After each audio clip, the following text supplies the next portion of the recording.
Comme tu le vois dans cette vidéo, j'ai pas trop la forme. Et dans cette vidéo, je vais t'expliquer pourquoi tu devrais arrêter immédiatement d'investir en immobilier. Et si tu n'as pas encore commencé, je te conseillerais même de stopper tes projets. Je vais te partager comment j'ai failli perdre beaucoup d'argent en immobilier parce que depuis des années, tout le monde te vend les points positifs, mais on oublie les pièges qui peuvent littéralement te ruiner. Reste bien jusqu'à la fin parce que tu vas comprendre pourquoi je dis ça. Déjà, je pense qu'un crack immobilier est imminent. Les prix sont trop hauts, les taux sont trop élevés, le risque de perdre beaucoup d'argent est réel. Ajoute à ça en plus la fiscalité, une tranche moyenne d'imposition pour les Français de 30%. En plus, tu dois rajouter 17% de prélèvements sociaux. Au final, il reste rien. Si tu te lances mal, tu peux finir en déficit. Ton rêve d'indépendance peut se transformer en véritable cauchemar. Parfois, je me dis que l'immobilier n'est pas fait pour moi et sûrement pas pour toi non plus. J'ai même envisagé de revendre tout mon patrimoine. Mais pourquoi je te dis ça? Parce qu'il y a 3 ans, quand j'ai commencé, c'est exactement tout ce qu'on m'a dit. Tu paieras trop d'impôts, il y a une crise qui arrive, il faut attendre avant d'acheter, tu vas tout perdre. Bien sûr que je ne pense absolument pas ce que j'ai dit dans l'introduction. Au contraire même, l'immobilier a totalement changé ma vie. Alors qu'est-ce qu'il faut faire pour investir intelligemment et bien sécuriser ton argent comme j'ai pu le faire? Moi, à 26 ans et en moins de 3 ans, j'avais déjà 4 biens immobiliers qui me rapportaient 1400 € net par mois.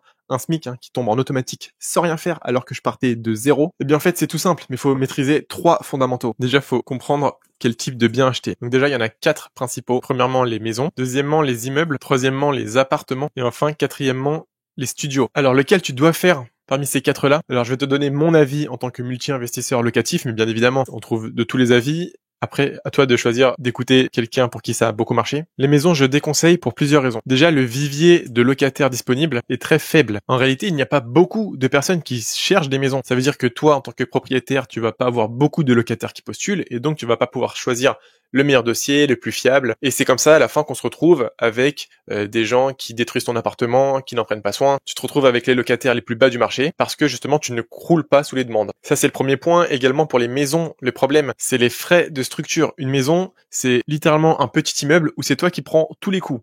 S'il y a une façade, c'est pour ta pomme. S'il y a une fuite sur le toit, c'est pour ta pomme. S'il y a des problèmes de canalisation, de raccord, c'est pour toi. L'entretien et la maintenance coûtent très cher. Et puis dernier point aussi, les maisons sont pas forcément et rarement même dans les centres-villes. Moi, je conseille très souvent d'investir, par exemple, dans des villes avec une très forte tension locative. On va le voir juste après dans cette vidéo, comment choisir la bonne ville parmi toutes celles qui existent en France. Donc oui, choisir une bonne ville, c'est un premier point. Mais si au sein de cette ville, t'investis dans un endroit paumé, là où il y a toutes les maisons pavillonnaires, il faut une voiture pour se déplacer, t'es à 30 minutes de la gare, etc. C'est pareil, tu vas avoir moins de locataires qui postulent, donc tu vas proposer un bien moins premium et tu vas pas choisir le bon locataire qui ne ruine pas ton appartement. Donc souvent, elles sont mal placées. Pour les immeubles, en réalité, ça se rejoint. C'est pour ça que je dis qu'une maison, en fait, c'est un mini-immeuble. C'est-à-dire que les frais de maintenance sont très élevés. Et forcément, contrairement à une copro, là, s'il y a une fuite, c'est pareil, tout est pour toi. Je dis ça parce que moi, j'ai vu passer dans un de mes studios une très grosse fuite qui venait du toit. Je vous mets des photos maintenant, c'est super impressionnant. Regardez, ça c'est une fuite qui en réalité coulait du toit, parce que j'étais au dernier étage de mon immeuble, de ma copro. On peut voir ça a coulé tout le long et puis ça venait d'ici de la bouche d'aération. Vous voyez, c'est très impressionnant comme fuite. Ça, c'est arrivé parce qu'il y avait une fuite sur le toit. Il y a eu plein d'interventions sur le toit pour essayer de réparer la fuite, ce qui fait qu'au total, on en a eu pour 20 000 € de frais engagés par la copro. Autant dire que si c'était un immeuble de rapport, c'est-à-dire un petit immeuble que les investisseurs achètent, ce qui aurait pu être totalement possible, puisqu'il y a seulement 6 lots, donc c'est un petit immeuble. Vous imaginez sortir instantanément 20 000 € de trésorerie, on met 10 ans à amortir ça. Donc les frais de maintenance sont très élevés quand on achète tout un immeuble. Également, le risque est concentré. Pourquoi acheter un immeuble à 300 000 alors qu'on peut acheter 3 studios ou appartements à 100 000? Qu'est-ce qui se passe si du jour au lendemain la politique de la ville change et elle décide de faire des politiques sociales par exemple qui font chuter le prix de l'immobilier? Si les quartiers deviennent beaucoup trop craignos, tout ça, ça va se ressentir sur le prix de votre bien. Et puisque vous avez tout misé sur un seul bien, vous êtes perdant là-dessus. Pour les appartements, alors je parle pas des petits appartements puisque on va voir les studios juste après. Par exemple des T2, T3. Le problème de ça, c'est que ça rejoint un peu les maisons dans le sens où tout le monde ne recherche pas un appartement T2, T3.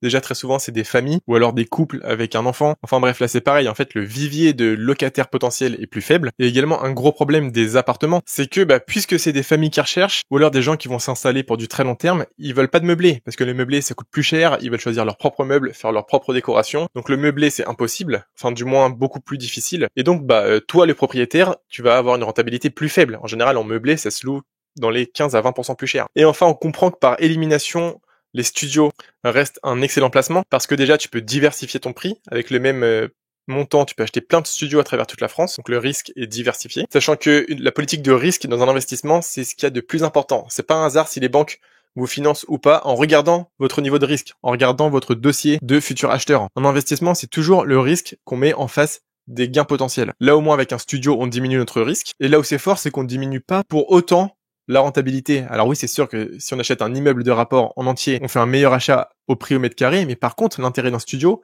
c'est qu'on peut le louer tout le temps en meublé, donc plus cher. Le vivier de locataires est immense, bien évidemment, sans compter toute la population étudiante qui recherche un studio. Il y a aussi tous les gens qui veulent un second pied-à-terre pour travailler, pour faire du télétravail. Ceux qui sont de passage, il y en a juste qui recherchent une résidence secondaire pour se poser au calme. Finalement, le vivier de locataires est immense. Ce qui fait que si on combine ce vivier de locataires immense avec en plus un investissement dans une ville avec une forte tension locative, comme on va le voir juste après, c'est le combo gagnant. C'est-à-dire qu'on sera sûr que notre bien sera loué tout le temps. Et en plus, on aura beaucoup de locataires, on va pouvoir choisir le meilleur et donc éviter de se retrouver avec des gens qui payent pas leur loyer, des gens qui font jamais le ménage et qui se retrouvent avec plein de cafards dans votre appartement, qui dégradent votre bien immobilier. En fait, ça permet tout simplement de proposer un bien premium à des locataires premium. Donc ça, c'est le premier critère, c'est comprendre quel type de bien acheter. Ensuite, ce qu'il faut comprendre, c'est quel mode d'exploitation. Ça, c'est les plus connus, on en voit trois, la location courte durée, longue durée et les colocs. Bien pour ça, en réalité, il n'y a pas forcément de bonne ou de mauvaise réponse, dans le sens où, alors je vais aller du plus évident au moins évident, la location courte durée, la rentabilité est forcément meilleure, je vous apprends rien, mais c'est beaucoup plus chronophage, ça va demander plus de temps, va falloir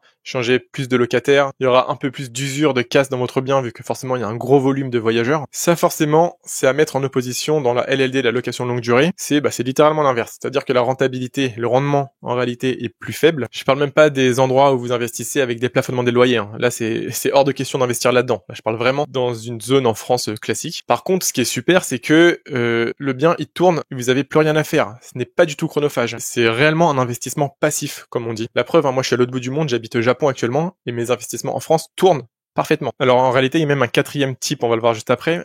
Ensuite, il y a les colocations. Colocation, j'ai toujours été sceptique parce que c'est un peu comme les maisons dans le sens où tout le monde ne recherche pas des colocations. C'est une population très précise qui recherche ça, donc le vivier de potentiels locataires est plus faible. Également, il y a une plus grosse usure de votre bien, c'est comme la location courte durée, vu qu'il y a un plus gros volume, il y a plus de locataires. Par contre, la rentabilité est bonne. Alors moi, j'en fais pas, pour les raisons qu'on vient de voir juste avant, à savoir le nombre de locataires et l'usure. Et aussi parce que j'ai un a priori qui est peut-être mauvais, mais en tout cas, j'ai fait beaucoup de colocation dans ma vie, et jamais, même dans des résidences étudiantes, dans des villes très étudiantes, très dynamiques, et jamais j'ai été dans une coloc avec toutes les chambres de remplies. Parce que souvent, c'est des groupes d'amis, et il n'y a pas parfaitement le nombre de chambres qui vont être remplies par une de ces personnes. Je suis ouvert au débat, bien sûr, là-dessus. Je me ferme pas l'idée d'en faire un jour. Bon, c'est pas français, mais vous m'avez compris. Et il y a un parfait compromis, par contre, que je fais, qui est super en réalité, c'est entre la location courte durée et la location longue durée. C'est la LMD, location moyenne durée, qui, comme son nom l'indique, prend un peu des avantages et des inconvénients de la location courte durée et de la location longue durée. C'est-à-dire que la rentabilité est bonne, mais sans être autant que la LCD. Le caractère chronophage de cette activité, donc est-ce que ça nous prend du temps? C'est plus que la LLD, mais c'est moins que la LCD, donc c'est moyennement chronophage. Ça, c'est une incroyable astuce. Si ça vous intéresse que je fasse une vidéo là-dessus, dites-le moi, pour faire exploser sa rentabilité de manière totalement légale.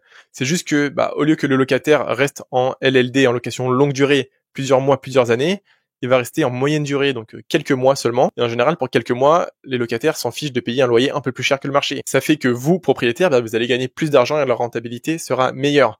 Alors c'est tout un mode d'exploitation différent sur comment chercher un locataire, comment mettre un bien en location, etc. Donc si ça vous intéresse, dites-le moi. Mais la LMD, en tout cas, c'est un excellent compromis là-dedans. Donc en réalité, pour quel mode d'exploitation choisir, il n'y a pas forcément de bonne ou de mauvaise réponse. C'est selon ce que vous êtes prêt à faire, ce que vous voulez gagner et en conséquence, le temps que vous voulez y passer. Juste avant qu'on passe au point le plus important de cette vidéo en réalité, à savoir comment chercher une bonne zone avec une forte tension locative, je voulais te dire que si tu veux investir en immobilier mais tu sais pas par où démarrer, par exemple tu sais pas comment chercher un bien immobilier rentable, je peux te proposer une session plan d'action avec moi offerte où en fait en 20 minutes on fera ton diagnostic de ta situation financière, on va choisir 2 zones les plus adaptées à ton projet et tu repars avec 3 actions immédiates, un plan d'action fait par un multi-investisseur locatif pour un multi-investisseur locatif pour investir rapidement et de manière rentable. Si t'es intéressé, le lien est en description. Ce qui fait qu'on va venir au dernier critère qui est le plus important. S'il y a une seule chose à retenir de cette vidéo, c'est ça.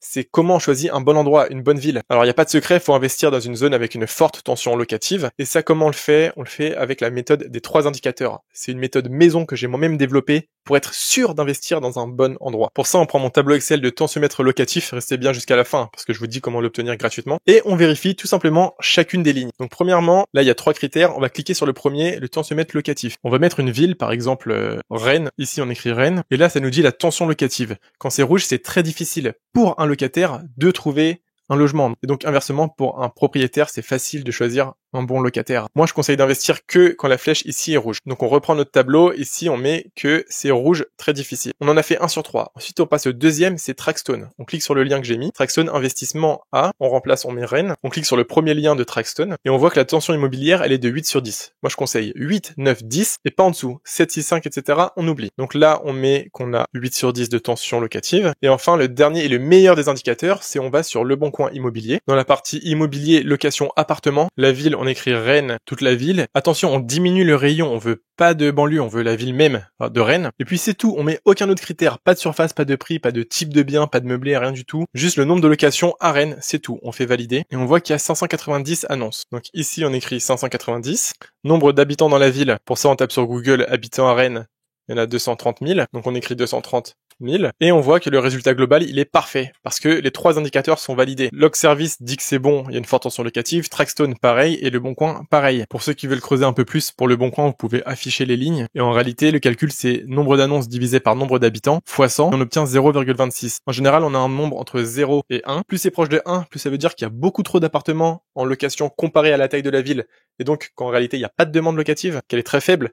Alors que plus le nombre est proche de 0, plus ça veut dire qu'il y a très peu d'appartements comparé à l'immensité de la taille de la ville. Donc en fait, c'est une échelle à respecter. Moi, je conseille en dessous de 0,30, ça reste encore bien. Donc là, on est à 0,26, c'est parfait. Si vous voulez pas vous prendre la tête, vous pouvez remasquer la ligne de nouveau. Comme ça, on voit que le résultat global est parfait. Donc concrètement, mathématiquement, si tu investis à Rennes, tu vas investir dans une zone avec une forte tension locative. Là, il n'y a pas la place au doute. Avec moi, c'est toujours des chiffres, des exemples chiffrés, vous commencez à me connaître. Jamais je donne mon avis au doigt mouillé. Ce qui fait qu'on a la preuve que, par exemple, investir à Rennes, c'est une bonne ville. Alors attention, il y a plein de villes soi-disant dynamiques étudiantes qui n'ont pas du tout ces résultats, donc faut le faire à chaque fois. Et ensuite, bien évidemment, là on a trouvé que la ville. Ensuite, faut trouver le bien parfait dans cette ville. Pour ça, il y a plein de vidéos qui arrivent. Donc abonne-toi et mets la cloche surtout pour pas les louper. Dis-toi que moi, j'ai suivi ces 3 règles et c'est comme ça qu'en moins de 3 ans, j'ai acheté 4 biens immobiliers qui me rapportent un SMIC net aujourd'hui. Je l'ai fait grâce à l'immobilier locatif de petites surfaces meublées à très forte rentabilité. Et si je reprends tout ce que j'ai dit en introduction, tu crois que j'aurais dû attendre? Non, j'investis dans les pires taux possibles. Moi, j'ai investi quand les taux étaient à 4,5 et à 3%. C'était la pire des courbes. Tu prends la courbe des taux, moi j'investis tout en haut. Pourtant, je suis quand même rentable, je suis quand même en positif. Donc,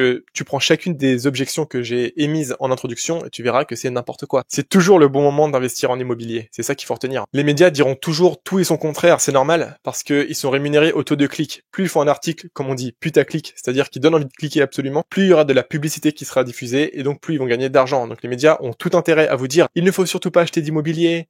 Attention aux squatteurs, etc. À cause de ça, vous allez toujours repousser et ne jamais investir. Donc en fait, maintenant, il faut arrêter de chercher des excuses. Il faut passer à l'action. Avec ce que je t'ai déjà dit là, t'as déjà 80% des bases pour faire un bon investissement immobilier. Donc like la vidéo si elle t'a plu, abonne-toi, dis-moi en commentaire ce que tu en as pensé. Si t'es intéressé par ta session plan d'action que je t'offre, le lien est en description. Et pour finir, c'est comme toujours, soit tu travailles toute la semaine pour payer ton loyer, soit tu deviens celui qui encaisse les loyers. C'était Adam Willy, à bientôt.